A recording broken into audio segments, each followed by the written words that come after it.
Friday, April 9th. The saga continues. This is kind of like a daytime drama. This is cool.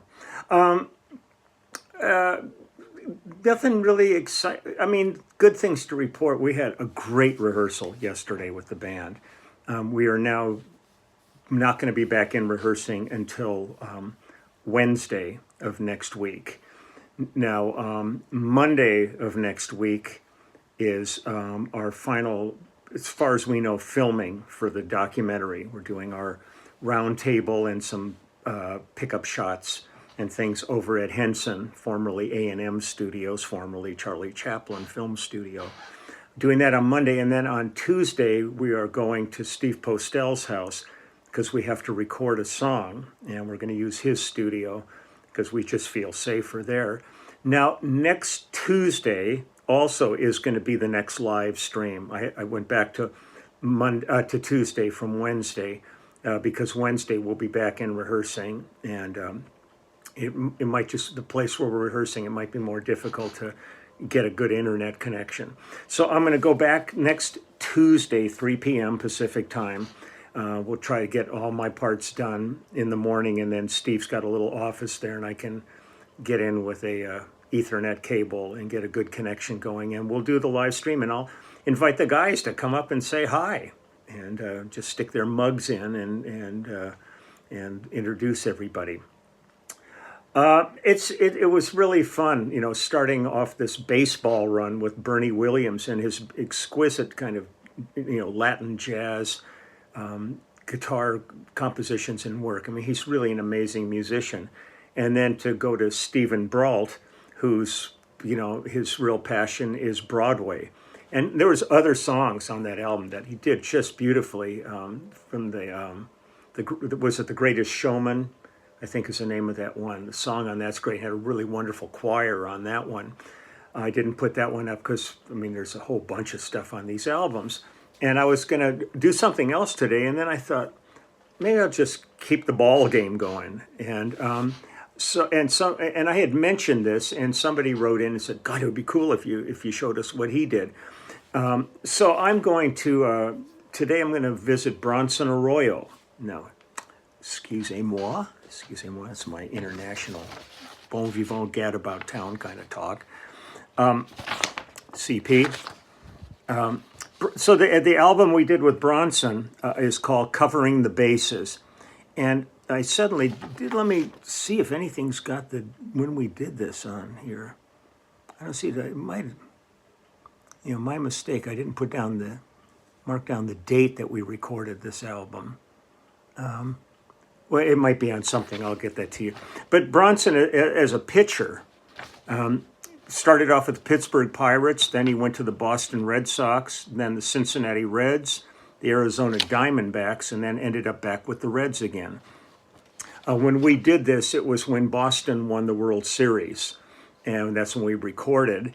And he was like, man, just so thrilled. I mean, it was an exciting period of time. You know, it's always great. It's when we did the Dodgers, We Are the Champions, after they won the World Series. It was the day after they won the World Series, and these guys were just buzzing like there's no tomorrow and excited and stuff. And it was really, it's amazing when you get around that kind of energy when somebody's just come off of something that major, and you know, there's still, that adrenaline is still flowing in their systems.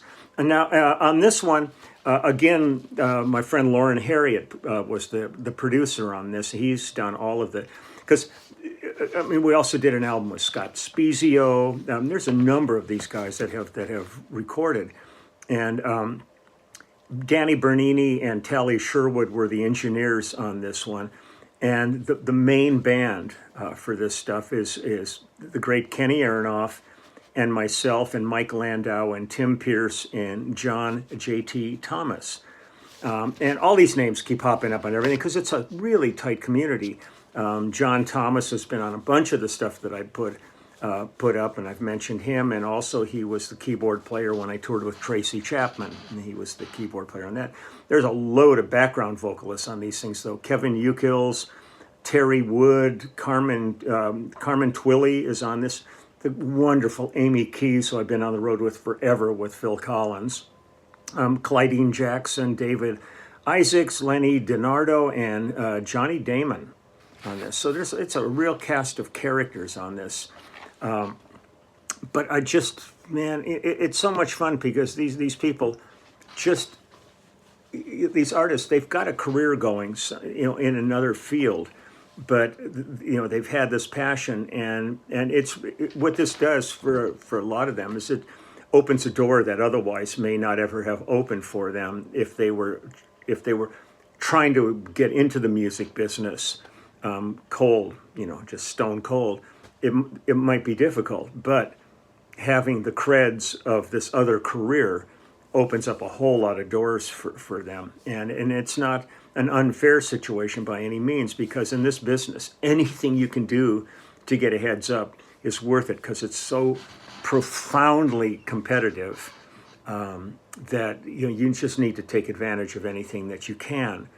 And it's really fun to be around these people that have really always wanted to do this, and then they get to do it. Let's see, which song? I'll start with this one. And these were all covers on his album. He just had all these bands that Bronson really loved, and so we just did covers of the tunes that he dug. And the one that I'm going to play first is "Something's Always Wrong" by Toad the Wet Sprocket, and Theo Epstein is playing some guitar in this, and he was the vice president and general manager of the Boston Red Sox. So that's pretty cool. And he brought in a bunch of the ball players to sing background and to be involved with the project. So that was cool. And this was the project I mentioned on Steven's thing yesterday, where Kenny Aronoff, who is a jock, a major jock, wanted Bronson to pitch to him. He wanted to feel what it's like to have a major league pitcher, pitch. And we were at this studio and went out in the parking lot, and Kenny brought his glove, man. He's all primed, and it's like, just come on, give it to me. And Bronson winds up and fires in a pitch, and it sounded like a shotgun going off. And all we see is Kenny standing there holding his hand going, ow. And he had a glove on, and it still nailed him. And Bronson looked over at me, and he just said, I pulled it. He could have fired off about 100 and 305 mile per hour fastball into that glove. But he said, it's probably 80, something like that.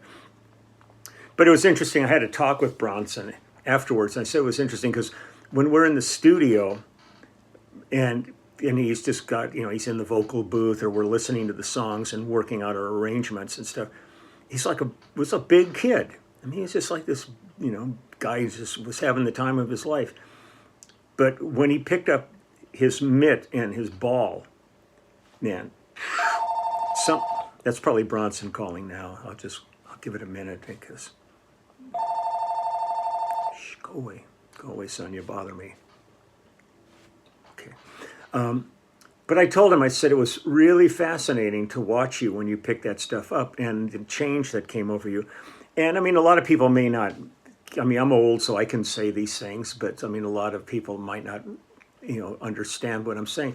But if you watch an old Marx Brothers movie, as crazy as Harpo Marx was in the movies, when he would sit down to play harp, there was like a calmness that came over him, and all of a sudden this guy that's making all these faces, the serious musician face, even though he was playing the track and everything, the minute he was in his element of creating harp, it was a whole different ball game. The guy became something totally different.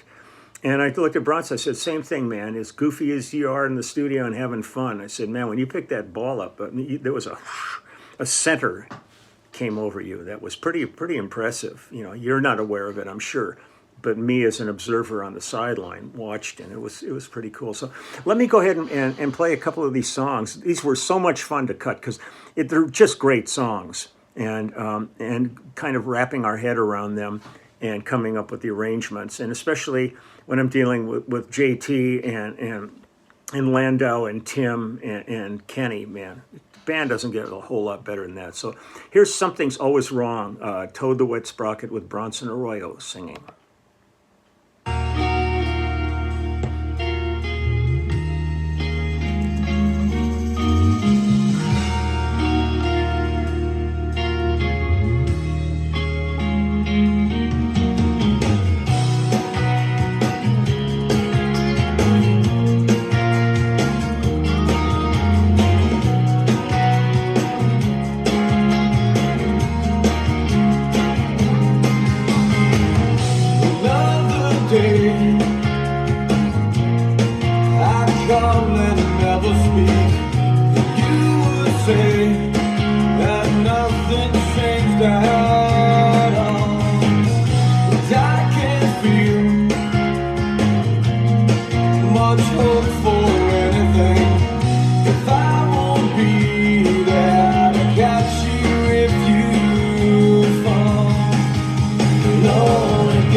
long fade.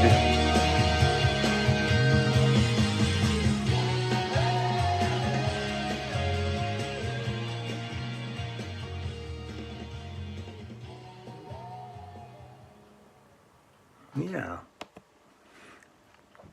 So it's fun. I mean, it's just the variety of going from Bernie Williams to Stephen Brault to Bronson Arroyo. They're all ball players and stuff, but couldn't ask for more different things. And one thing that was fun, one of the songs that they did was an Alice in Chains song on it. And Mike Inez, the bass player, who's a friend of mine, came to the studio and he played on that one, which was really fun just to get a chance to hang with him because we spent some time together at one of the Warwick base camps in Germany. And so it was really fun to see Mike. And he doesn't live far from me, so it'd be nice.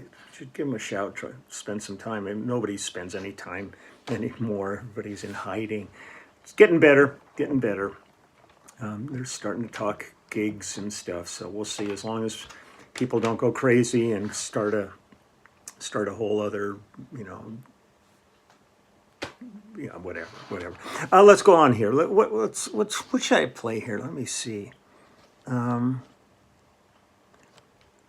Okay, I'm going to do a song called Plush, and this was by the Stone Temple Pilots, and this is pretty cool too. So here, check it out. This is Bronson Arroyo, a little baseball nut. Boy, I'll tell you. Here we go.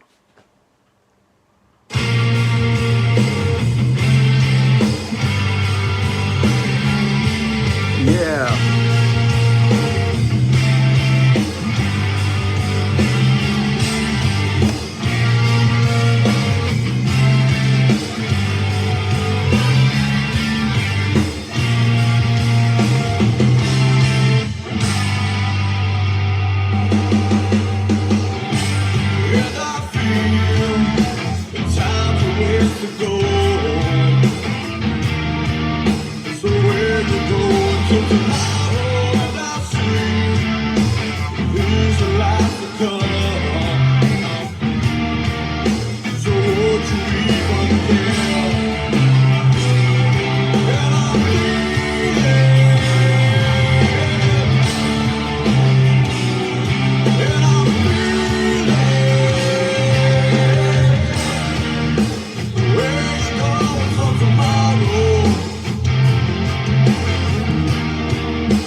Yeah, no shit.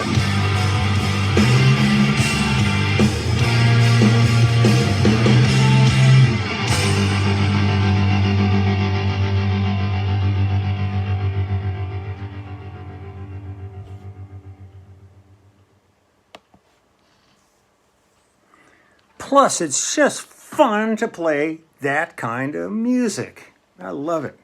Just love it. Let me tidy up here a little bit again. Just had a little moment as drifting off into my alter ego here. Another one here. This is a the Goo Goo Dolls song called Slide. I mean, it's just fun because Bronson's into this. I mean, he really enjoyed it. He was giving it all, man. He got in that vocal booth, and when he was holding his guitar and shit, he was down with it, as one would say. At least I hear that's what they say. I don't know anything. Jesus, what do I know? So this is Slide and Goo Goo Dolls. So here we go.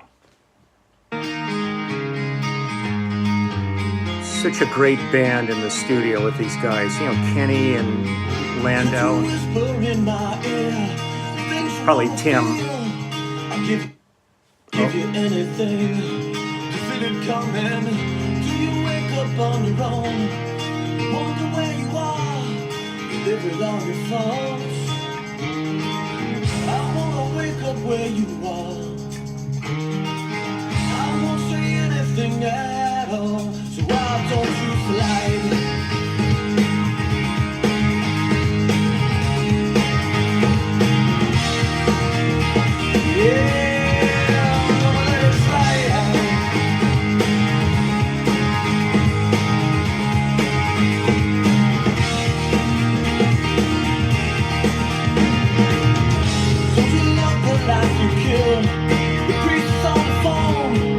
Father hit the wall, the light is on you.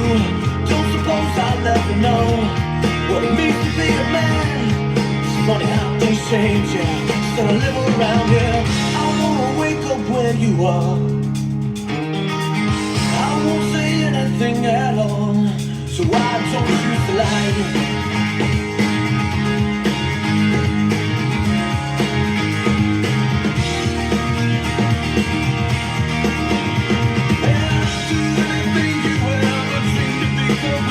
Little pieces of nothing that fall.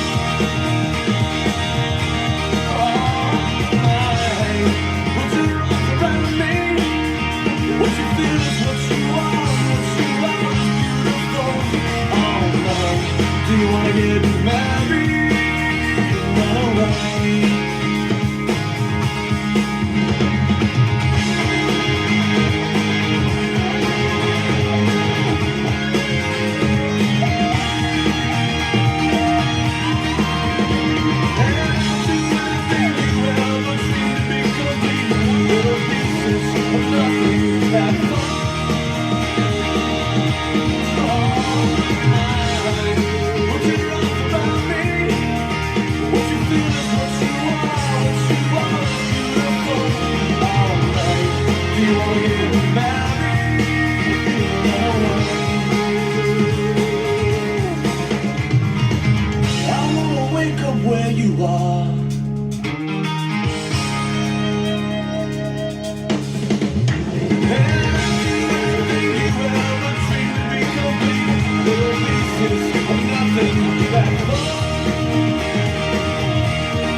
Perky little thing.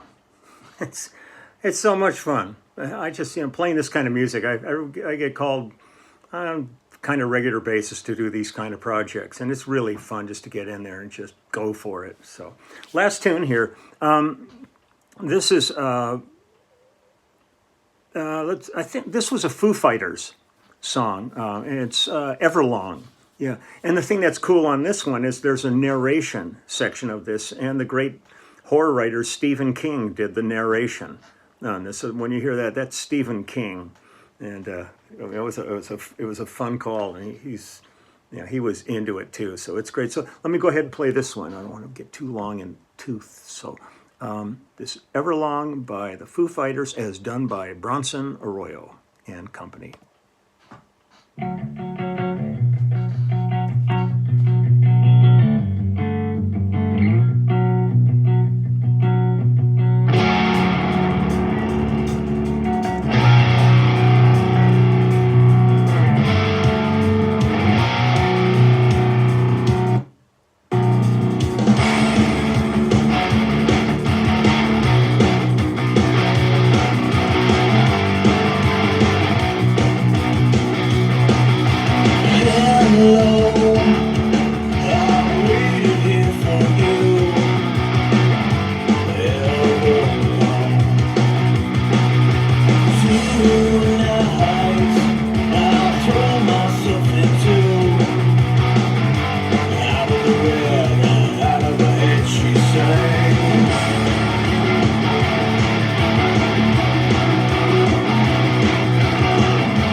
Kenny.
Some other city, 2,000 miles away. And there's no sound.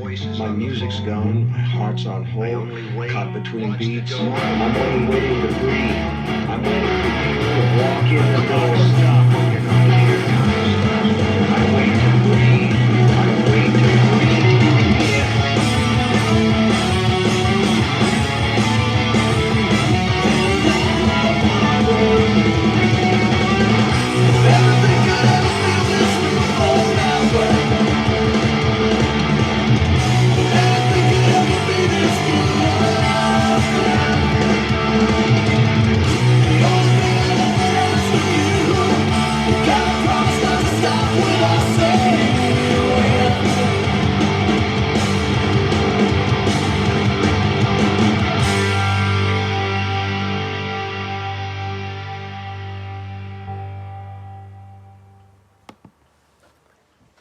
Kenny Aronoff kicks some serious ass.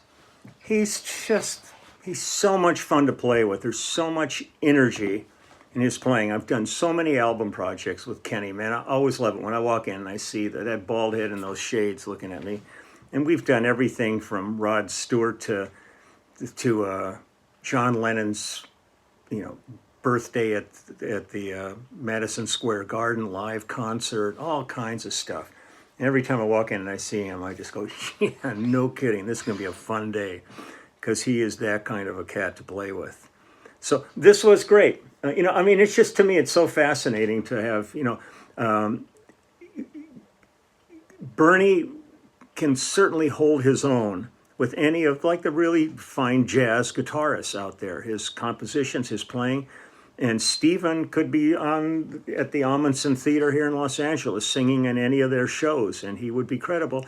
And Bronson could be fronting all those bands, that he enjoys. I mean, he's a really strong artist. And there's still a few others, but I think tomorrow I'll probably go back to some regular stuff too. But I just wanted to keep on the baseball theme for another day there, because I think that this kind of trifecta of these three artists to show how diverse people can be within this little world we live in. It's really amazing. Yet they all came together on the ball field. I remember the weirdest thing was when I did Scott Spezio's album, and they came. New York came and they played, and this was when Spezio was with the Angels here in Los Angeles. And I went to the game and they were playing New York. And I'm sitting there and they invited me to the game, and I'm sitting there going, let's see, I did an album with Bernie and I did an album with Scott. Where do my loyalties lie? I was going to go back to the dressing rooms after the show and see the guys and stuff. So it was a funny moment. I'm going, ooh, who do I? And it was really good though. I think that the Angels won, but Bernie had an incredible game, so I could really grease and compliment both of them and do what a good musician does, is just really suck up to the artists as best you possibly can and tell them there's nothing better in the world than them. So that's that. So again, reminder, this coming Tuesday, I'll be doing the live stream, and I'll be doing it from Steve Postel's house, and the guys will all be there. So I'll drag them in and have them all say hi. I won't be able to film in the studio because his setup it's packed in there. So his setup is upstairs in his house. So I'll be up there, but I'll get the guys to come up. So wishing everybody a fabulous weekend. Have a great weekend. Stay safe. Be smart. Again, thoughts are out to all of you folks that are working in healthcare, in public service and all that are still in harm's way every day.